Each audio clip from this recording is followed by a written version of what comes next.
Okay, everybody, this is Sheets, and we're going to do the same thing that we did last week. We're going to do the full PGA process from beginning to end, starting with the first look at the salaries, literally the first look on Monday, and then we are going to build Monday. And then Tuesday, after we get poisoned by a little bit of content, we're going to build again. And then Wednesday, after we tune our projections a little bit, get our ownerships a little more in check and speak to Bobby about what he likes, we're going to then kind of finalize this. But then we're going to make this kind of all in one video. So we're going to do this again. This is literally the first time. Oh, guess not. No salaries left yet. Okay, so we're going to actually make this kind of a fun part of it. Is we are going to stop this right now, and then we are going to part two when the salaries come out. See how excited I am to get this started. I'm here before the salaries are even out. Okay, this is Sheets, and this is part two of maybe a five-parter on the PGA, because the first time I tried to give my first take with salaries, there weren't even salaries out. I was like so excited to get started. But again, now I'm going to pull one up with just salaries. I've done no work on it, no projections, no nothing. This is literally the first time I'm taking a look at this. And again, we're going to see maybe, how my process develops over time. So what is this? This is right off of the Masters.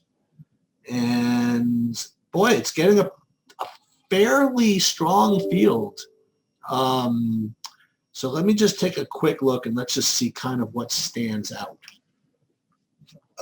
Okay, so Webb Simpson and Sungjae Im, there's no universe where I'm paying even close to the same amount as Webb Simpson for Sungjae Im. So he is not. Oh, I know why, because he had a great go at the Masters.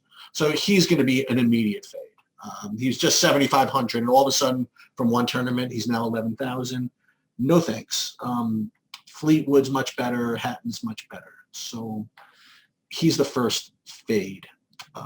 What else do we look at here? So Simpson looks to be the best play, right? Let's take a quick scan and see what this is all about here. Doc Redman, 8K. Lee Westwood's really running it back again? At only 7,800, though. Oh, that's interesting. Alex Noren. So we get all these guys back again. Let's go all the way from the bottom. How about that? All right, so a lot of nonsense down here.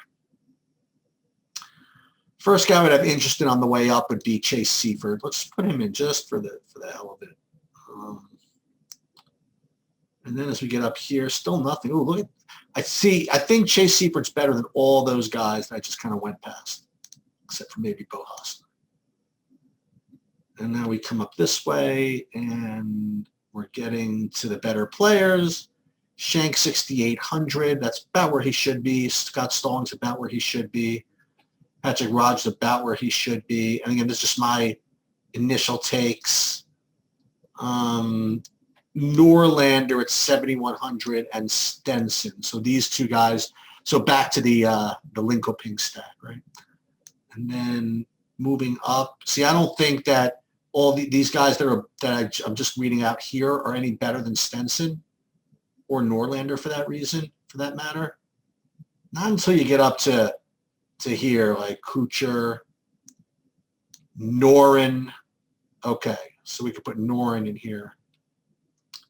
Then we're moving up a little bit. Westwood, Johnson. Redman's been doing well. Good ball striker. So Kokrak coming off the bust as chalk as the Masters, missing the cut. Don't think so. Harris English, he missed the Masters, right? See, guys like this are guys I'm interested in. You're guys that miss the Masters, that are not going to have that natural emotional letdown. So he's going to be the first higher price guy I'm going to want. So who do I replace? So we can do whatever we want. So let's get rid of this stuff. Let's get rid of Seifert. And we could put in Harris English, for example. And then Fitzpatrick, fine. Henley, okay. So who do I want? Who's more of a priority of these guys? Hatton, Fleetwood, or Webb? I think Webb.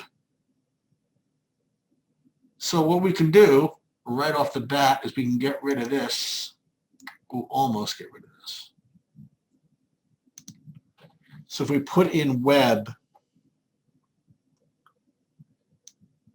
then we need to save 700 off of one of these guys. So how do I save 700 off of English and be happy about it? Again, I do think that English is going to be my favorite of these because all these guys played in the Masters and are going to have natural letdowns. So for me, English is my favorite, I suppose. It's going to be tough. What about Redmond? Redmond missed the Masters too, so I like him. Rats. So maybe I'm not going to be able to get up to Webb. I would like to though. But if I didn't, then you know what I have to play? I'm going to have to play one of these guys, like either Hatton or Henley. What did Hatton? Hatton missed the cut in the Masters? Yeah, he got cut. But, I mean, he gets so steamed. Gets so mad on that course. Maybe he'll come back and win this one. Maybe he's the idea. Fleetwood. What did Henley do? Henley missed the Masters too. So let's put him in. So this is going to be the theme. Theme is kind of at the top where, you know, you really cost yourself if you're wrong. I want to fade the guys if possible that played the Masters, and certainly fading Sungjae Im at 11K. So Webb played. He made the cut, right? He had a nice tournament. He finished 10th. So likewise, after a top 10 in the Masters, I mean, again, I just don't like playing guys off of efforts like that. So we'll get rid of Webb, and this is the theme. English and Henley for spend-ups and Redmond did not play. None of these guys played in the Masters. Did Noren play in the Masters? Nope. I think Stenson played and missed the cut, right? Yeah, Stenson missed the cut. Guy really pisses me off. But 4 straight missed cuts for Stenson. I'm really playing this? Maybe. And Norlander, what did he do? 2 straight missed cuts, but he definitely has talent. He has a 6th somewhere at the Memorial, 4th at Sanderson's. So this is going to be my initial no stuff, right? No projections, no content, no nothing. So we're going to put this one in for now. And we're going to see where this kind of takes us over the course of the week.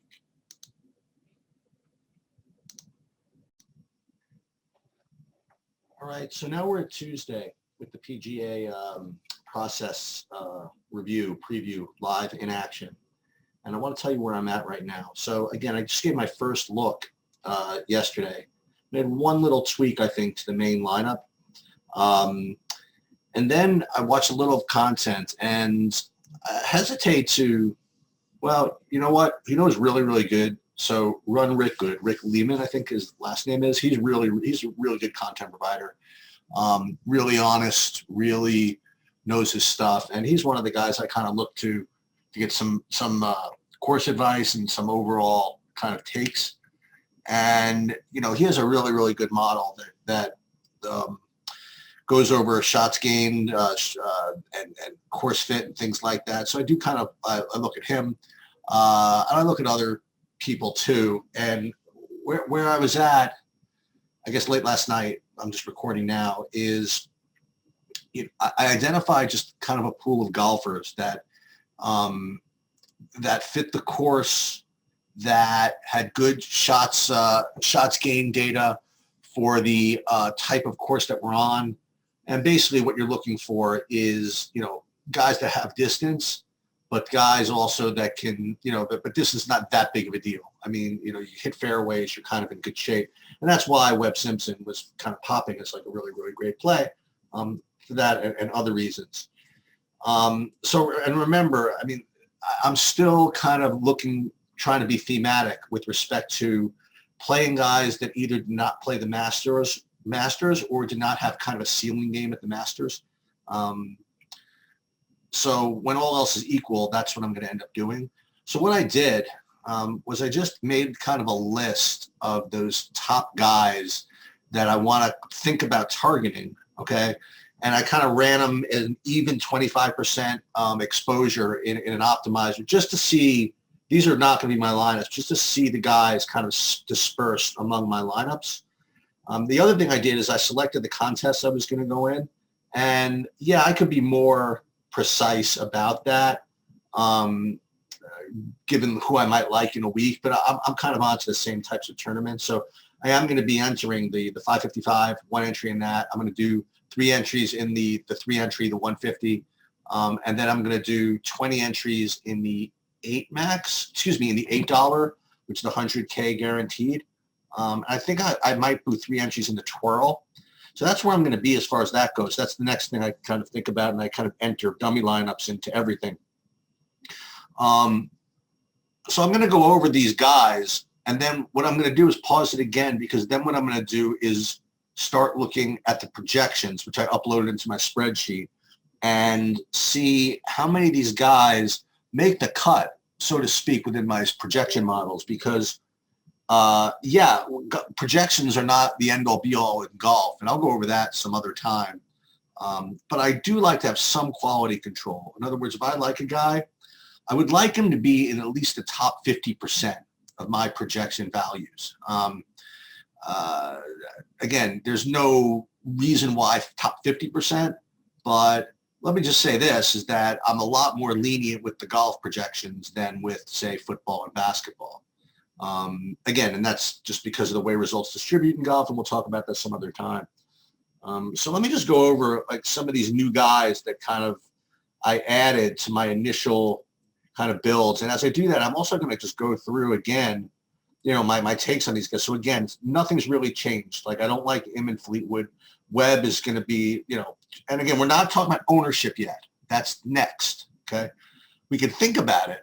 We can think about where these guys might end up being owned, but I want to get good ownership projections before I start really factoring that in. Webb Simpson, got to be popular, obviously, but he's great play. I still don't like him in Fleetwood. Hatton is in my mix.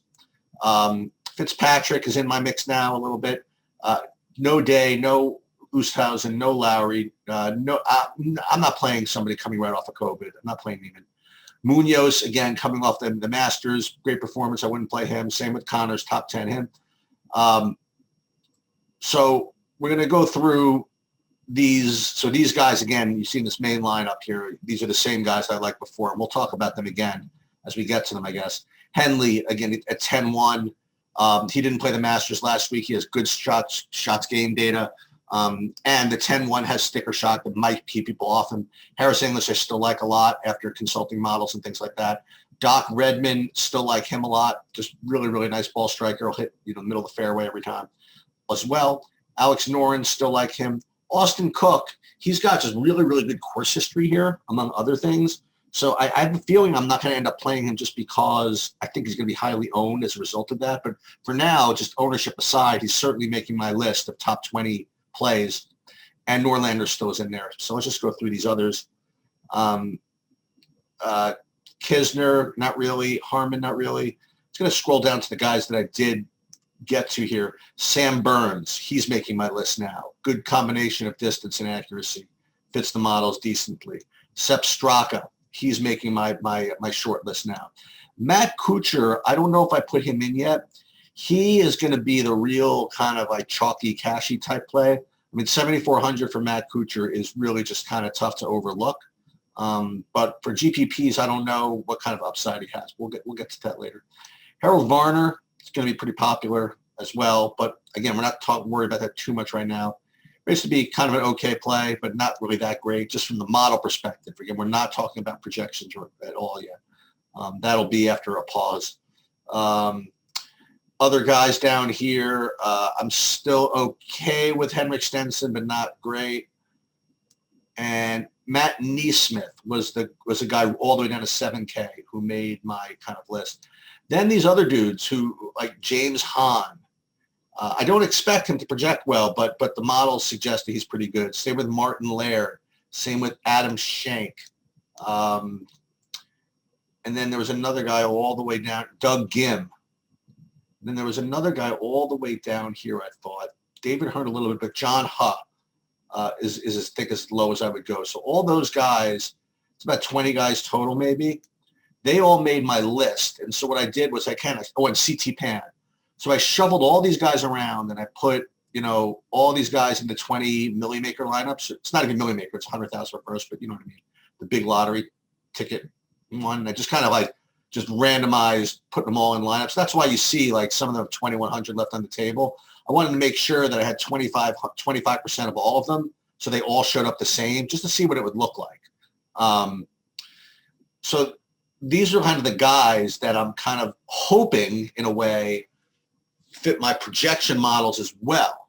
Because if they do, then they go on to that next bit of quality control, which is, quality control with respect to filtering in ownership as well. So these are guys that fit the models, guys that are supposed to, or I would hope look good on the projection models. And then we're going to see what the projection models look like. So I am actually going to I'm going to pause this and then show you the projection models. And then we're going to interlay that on top of this. All right, so this is going to be a little hairy for you, but this is my process. So I can't really get into all of this, but I'll do the best I can. So the way I do my projection quality control is I filter it 4 or 5 different ways, and maybe one day I'll sell you this kind of tool, but for now, no. And what I'll do is I will filter them in 4 or 5 different ways, depending on how much I want to average projections, how much I want to take some out as outliers and whatever. And then what I'm going to do with all of them is I'm going to rank them all by this K value and just see where everybody kind of falls into place. And again, I have some ownership in here, but some of them really haven't updated, so I'm not really worried about too much about that yet. And I just want to see how these guys rank. So when you rank them here, and again, what we're looking for is hopefully guys in the top, what are they, 150 players? So at least in the top 75 that at least, we talked about in the way the models came, because hopefully that would be the case. So we're going to do four different looks, or at least 3. So the first look is this, and let's just take a look and see who the guys that we mentioned show up in this top group. So Webb, we mentioned, he actually rates to be incredibly strong. Kuchar, we talked about him.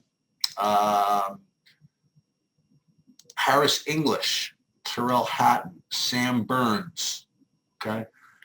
As you go down here a little bit, James Hahn, John Huff, that's interesting. These guys work out to be in the top whatever. And Matt Neesmith.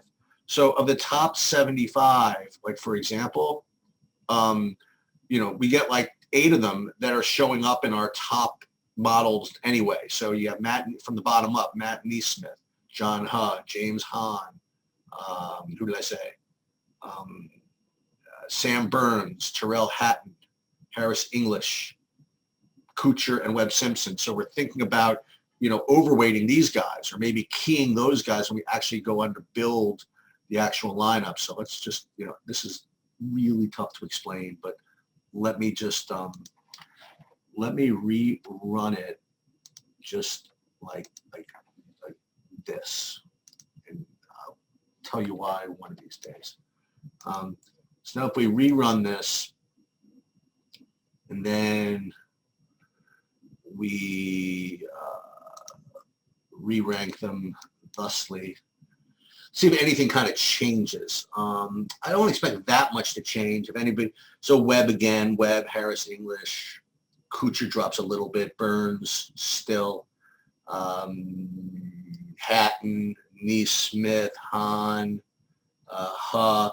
So same type of guys are showing up in no matter how I run this. Let me just do one kind of middle of the road.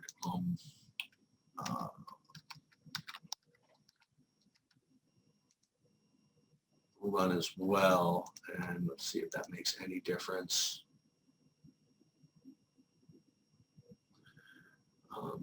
worksheet. This. See, this was any different? Oh, no. So English moves a little more to the top, running it this way. So again, so Webb, English, Kuchar, Burns, Hatton,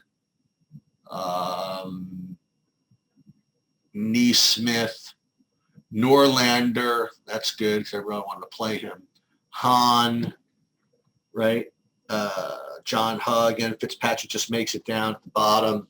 So these are the guys that we're going to probably be keying. So if you want, we could try to build something with the top guys that have been showing up. So Webb, English, let's just see if we can do this. Kuchar, Burns, Hatton. So what if we did that? So let's go back to our lineups here. And let's get this out. And then we'll do, oh, so Henley didn't show up? That's troubling. I really wanted Henley to show up. Let me just find, where is Henley? Just for that. I don't want that. Oh, I could do it this way. Russell Henley. What happened to him in my? Yeah, I mean, he's fine. He just missed. Yeah, did he just miss or did he miss by a lot? Yeah, he missed by a decent amount, like 52nd. Hey, it's not that bad. Oh, it's 52nd, right? So you want to be in the top 75 at least. So he did make it. I'm sorry, I only went down to the top 37. So I guess all these guys made it to the top 37. Sorry. So, but those guys I mentioned were the top of the top. So Shank did make it in there. So most of the guys that I mentioned did make it in there. So let's build, again, the top value guys given who I liked in my model. So we want Webb, English, Kuchar, Burns, Hatton. Let's see what you can get out of all of them. Let's see if we started with Webb. I don't think you do with Webb and Hatton, right? I mean, you could. Let's just see. Webb and Hatton, no, who are the real cheap guys? See, if you did it this way, then you would need to have, well, 7,100 a player. I think you can get away with it if you use guys like Ha and Han. Who are the other guys that made it in here? We didn't like Hoj too much in a model. So Ha, Han. Who else? Who else is under 7K? It doesn't look like we're going to be able to get away with it. Let me just scroll down a little more. But just to see. I mean, just to see. So if we did, for example, Ha and Han, and then you could really get these stacked up guys, Simpson and Hatton. Then you could then go, we had Norlander, who he fit, right? So we can get Norlander, and then, any of these 7,800 guys that we talked about could fit in here, right? Burns. So this is good. So you could play this. So that's what I'll probably do. Or you could play Norin also. Did Norin make it? Let's just see. Hold on. I remember Norlander made it. Let's just take a look. Well, let's search this way. So Norin. Oh, we got to redo it for Norlander. Sorry. Yeah, Norlander didn't make it in the previous run. Okay. Go back. It's H. Norlander. No wonder. Okay. Let's go back to that. I thought it was Alex Norlander again. So it was H. Norlander. Heinrich Norlander made it. Norin did not. So this works. So what we'll do is we'll assign this just so we don't, forget about it. And I think this is going to take the place of our main lineup for now. Again, it might not be the way I want to go because it seems a little top heavy. So what I'll do is I'll save that original one as a, in the $8 just in case it wins. I don't particularly want to kill myself. But then what we'll do is we'll make this now my new main lineup. And then you want to do something else. You want to make a balanced build also in case you don't want to do this top heavy Simpson. Yeah, come in. In case you don't want to do this Simpson Hatton thing, what else can you do to get this working? So it seems as though Simpson's going to be kind of forced. So let's say Simpson without Hatton. Well, we didn't get English in that one, right? So we probably should get English in. So let's just do one with, or even more than that. Let's do one with English. Then we can get up from these guys a little bit more. Let's see what else I can do as far as just getting up here. So is there anybody about 8,500 that we really like that fit in? And not really. Is there anybody like 79? I can get up CT Pan. No, but he didn't make the models, I don't think. We can get up from to one of those guys, to Kuchar, for example. So why don't we do this one? Let's put leave Han in, and we'll put Kuchar up here, because both those guys kind of made it. What happened to Redmond? He didn't, I would have thought that he would have made my list here. Let's just see, where does he rank?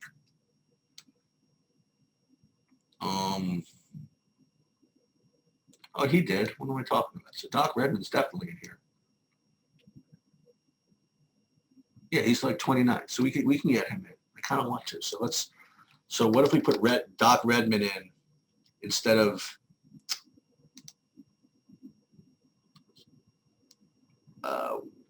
you want to put Redmond in instead of Norlander? We could do that. Then we're still on this ha business though, right? Well, we can't even do that, thank God. So instead of that, let's not put Redmond in. I do want to put Redmond in somewhere, though. You know what we could do? We could put Redmond in here, and then we could take Burns out. Because Burns was fine, but it wasn't like he was like a lock or anything like that. And then we can go down to one of those other 7 kids. So now you can go Kuchar here. Now you're still doing Han, and you're still doing, you can get, the Laird didn't quite make it, did he? Well, Shank made it, right? See, this is the way I kind of play around. Did Shank make it into my builds? I mean, into my list. He always does. Why does he not all of a sudden? Just barely. Nah, he didn't quite make it. So let's be a little. Let's be pure. Let's be pure for our process. Gim made it, right? Let me just go back to this. Let's see if Gim made it.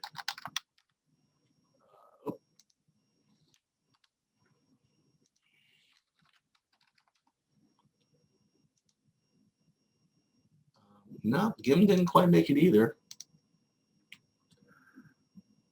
So it needs a little work, okay? But this is my process. So this is where we're leaving it. We're leaving it with, this is kind of the main lineup, kind of top heavy with Simpson and Hatton. So when we do further work on it, we're going to probably try to get a little more of a balanced build. But for now, this is where we're leaving it. So tomorrow we're going to do, or maybe a little later today, who knows, but definitely tomorrow morning, we're going to do ownership. So we're going to have ownership. So we're going to interlay ownership on top of it. And we're going to see who fits the model that projects well, that also has decent ownership, low enough ownership. Then we're going to put Bobby's takes after we do our golf preview show. And then I'm going to finish it up tomorrow night. Hope this was useful, and I will catch up to you later. Hey, everybody. So it's now Wednesday, and we're getting near crunch time. So what I have to do now is I have now ownership projections and updated projections and my own projections and things like that. And I'm trying to put all of it together and find what my player pool really is going to be, combining all the things that I've spoken about before, that being those models I described on Monday, that being, course fit, things like that, that being a little my own kind of takes on fading Masters guys and such. And, we're going to add some Bobby takes to this a little bit later, but let me just kind of go over the way I think about projections with respect to golf. Now, again, I didn't want you guys to get the wrong idea earlier where I thought the projections didn't matter. I mean, as a matter of fact, I think that, if you listen to content, I think that there's a lot of noise that people put into some of their builds.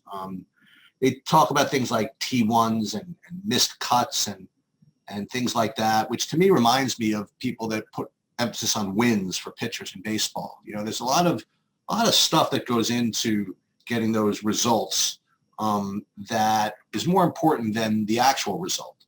So, you know, I do think that projections actually, with respect to golf, they are actually underappreciated in a way.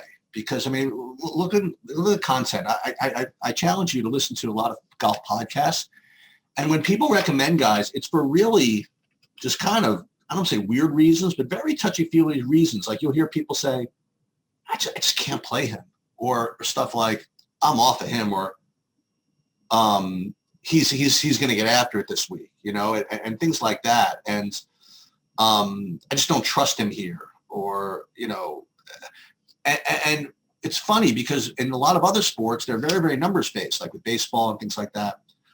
So I think that if you do get a good projection system and then you overlay ownership with that, you're going to be in good shape. Because, see, what happens in basketball, for example, is it's almost impossible to find a well-projected guy that's low-owned because everybody, you know, plays the guys that are well-projected. It's very hard to find, like, I mean, it's a little easier, but not quite so easy to find, say, a football running back that projects well that's low-owned.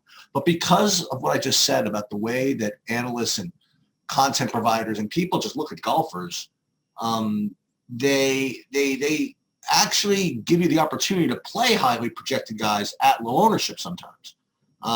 So what I do is I put my projection models together, and it doesn't matter what mine are, okay? You can use your own. Like you could go to either, I don't want to say name, Roto Grinders, Awesemo, Daily Roto, Rumtree, whoever, SaberSim, and get a good set of projection systems. And as long as you overlay ownership considerations with that, you're gonna have a good little player pool, you know. So like this is one model I ran with projections, and you'll see that this is kind of comes up with like an average number over here, and then I ranked them again by value over here. And this is kind of like the top quartile of the projected players. And I like to play guys that are in the top quartile.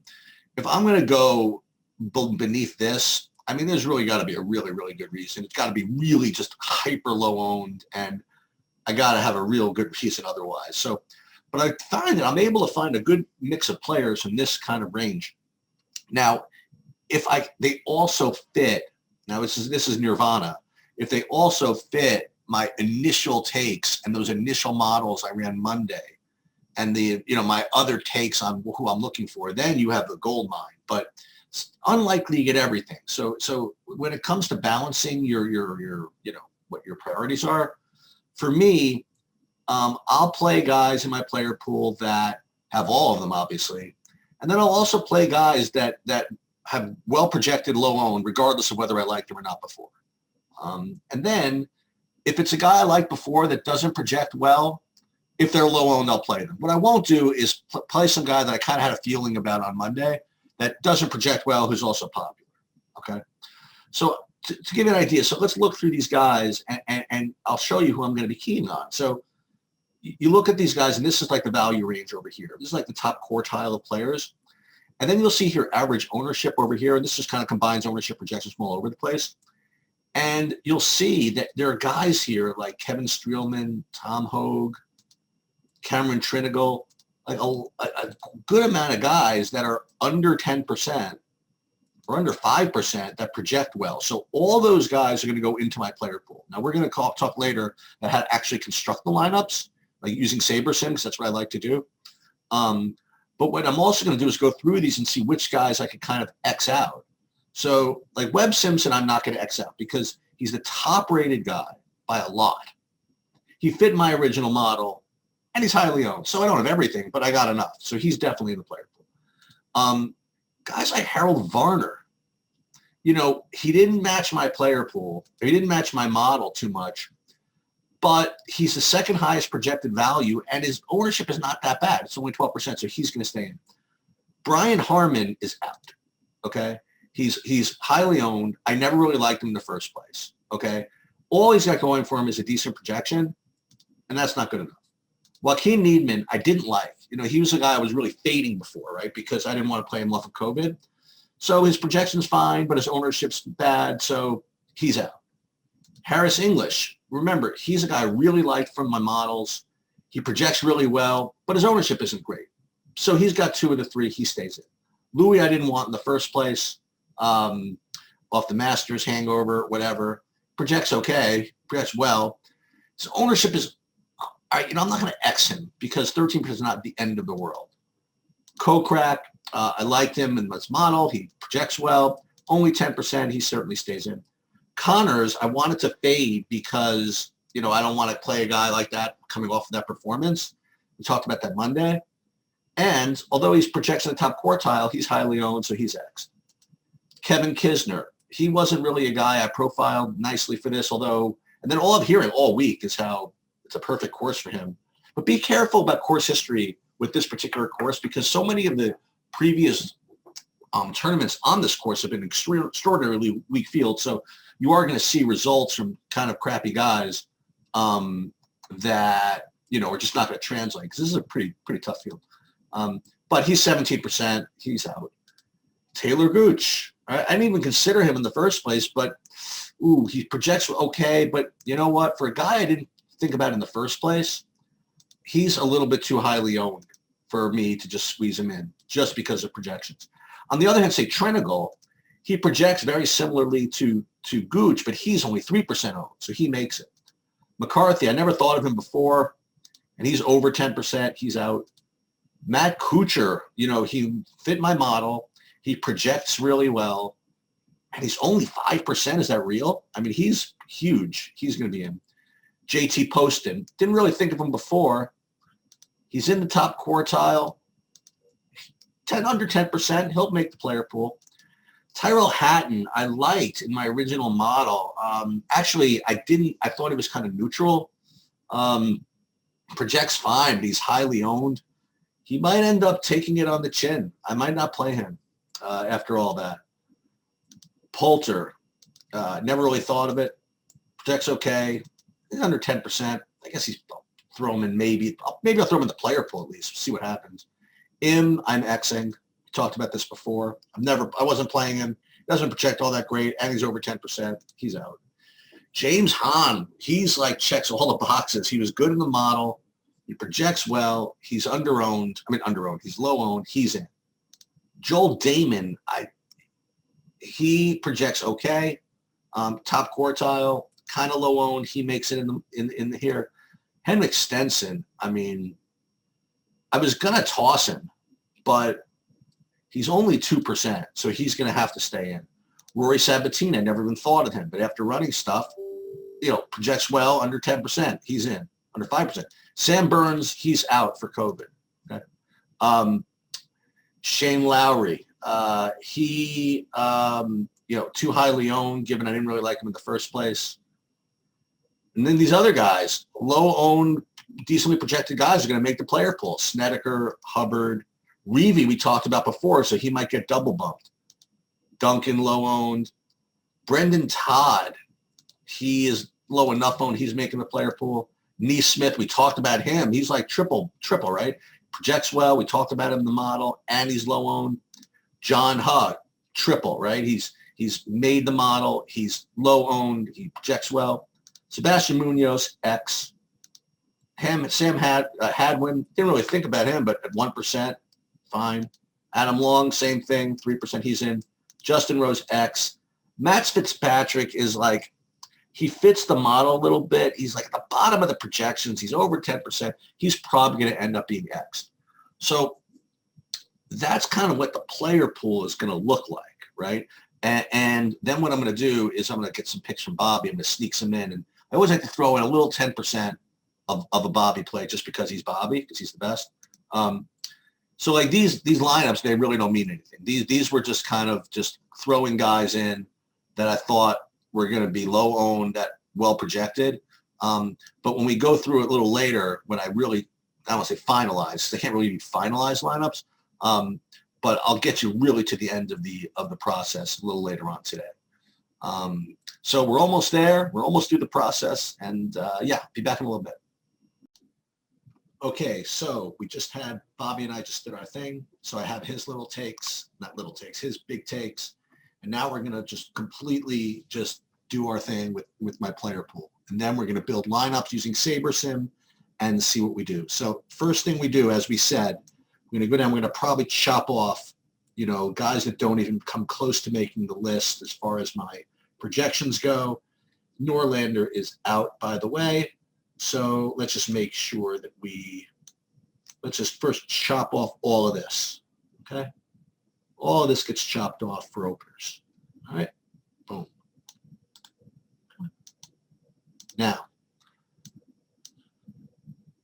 like I said, we're going to X out the high-owned guys that that are just not, you know, huge parts of what I want to do.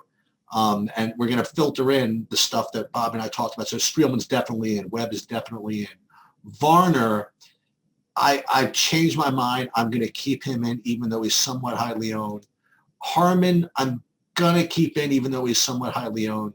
Oosthuizen definitely gets X'd. Neiman, I've been talking to him, so I'm going to keep him in. Connors is X'd. McCarthy is X'd. Hahn's still in. Kisner, too popular, is X'd. Kuchar, strong. Dahmen is not as low owned as I thought he was going to be. He is X'd. Poulter just still gets a little too much name recognition. He is X'd. Rory stays in. Lowry will stay in just barely. Rose, way too owned. He is X'd. Tyler Duncan, in because of ownership. Munoz, X. Stenson really aggravates me, but at 1% ownership, he stays in. Hubbard stays in. Todd stays in. Mackenzie Hughes just not quite good enough to stay in. You know what? We'll leave him in. Reevy, in. In. Im, unfortunately, I knew you well. Out. McNeely, low owned in. Henley, sorry, buddy, out. And Matthew Fitzpatrick, yeah, we'll leave him in just for whatever. Nope, he's going to be out. Okay, so now we have a player pool of 32, which we're going to plug into the SaberSim model and see what it comes up with. So we have 32 players. So I'm going to put it on pause for just a second. Okay, so what we're going to do is, so this is the, I hope you see this. This is the SaberSim lineup builder. So what we're going to do is I'm going to go here and we're going to change the projections to, again, this includes my whole sum of all of my work throughout the course of the week has given me a set of projections. I'm going to replace the SaberSim ones with mine, but we're going to use SaberSim to build the lineups with my player pool. So what we have to do, we have to upload the data, and what we have to do is we're only using these players. So we're going to put this, we're going to copy here, and we're going to paste here. Boom. In projection, we're using the average, so we're going to go here, think, and boom. And then in the ownership, which is really good because, you know, SaberSim actually factors in ownership in its lineup builds. So we're going to do this. We're going to do this. Now, this is the key. I got to make sure to set all other players to 0.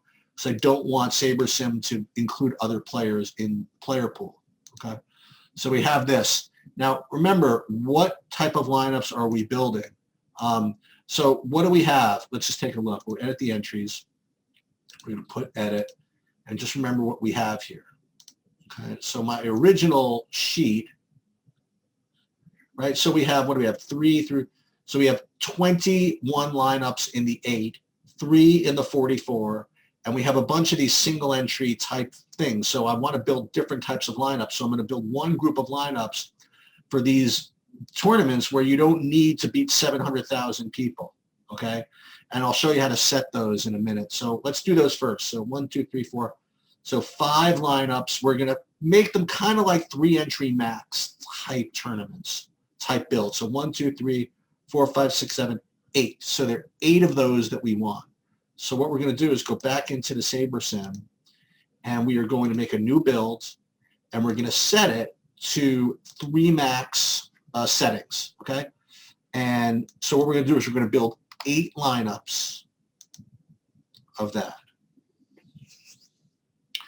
And we wait for it to do its thing, and we are going to just kind of take a look and just make sure that it's not just completely nonsense and crazy.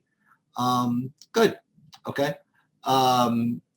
So gets Webb Simpson and all of them. I just do a quick look. Tom Hoge, 50%. Sounds good to me. So what we're going to do is we can take these 8 lineups. We're going to put them like this.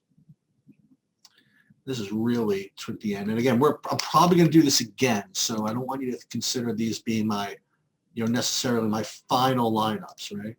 So then what we're going to do is we're going to put these, well, for now, we're going to put them like this. So let's put them over here. Then what I got to do is I got to put this one up in the 555. And then we're going to put these over here. So boom, like that. All right. So those took care of like the non-lottery type lineups. So now we have 3 through, so we have 20, exactly 20 or 21 lineups, okay?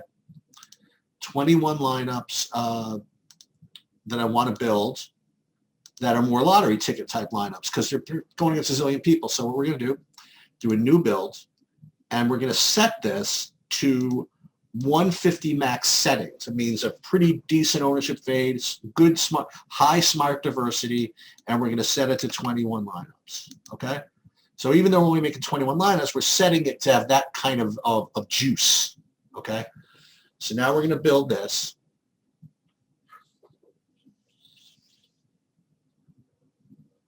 And there we go. So it's interesting, right? When you set it for these types of settings, you don't get 100% Webb, right? Because he's highly owned, so you want to fade ownership a little bit more. So this one you get almost, your biggest exposure is going to be 2/3 of Jason Kokrak. And at this particular point is where I just kind of just default sort of to the SaberSim gods and presume that they are setting up good lineups. But what I'm going to do is I am going to do a little bit of quality control in that I'm going to I'm going to bump a couple of guys that I know I want to bump. And that's going to be James Hahn. We're going to put him up there a little bit. And Howie only have 9%. So that's fine. Just want to make sure that I have like a decent amount of the guys that I kind of want. And I thought about, now this puts Webb up 66%, which is fine. And I think we're good. So let's download these. Boom. Okay. And then what we'll do is just copy these from here. I'm sure that anybody's played GPPs knows how to do this. And you do this, and you save this, and then you go back to DraftKings, which is somewhere. We're going to upload the new file, and boom. So I might end up tweaking again, but that, guys, is the full completion, sort of my process from beginning to end. And one other thing I wanted to show you. Where is that? Yeah, hold on. I did do this, by the way. There it is. I did play the Harold Varner at 80-1. I guess 4 MBTC, which is about, $72 to win 80 times that. So there you go. Good luck all. Hope you got something from this. And I will see you next week, I guess.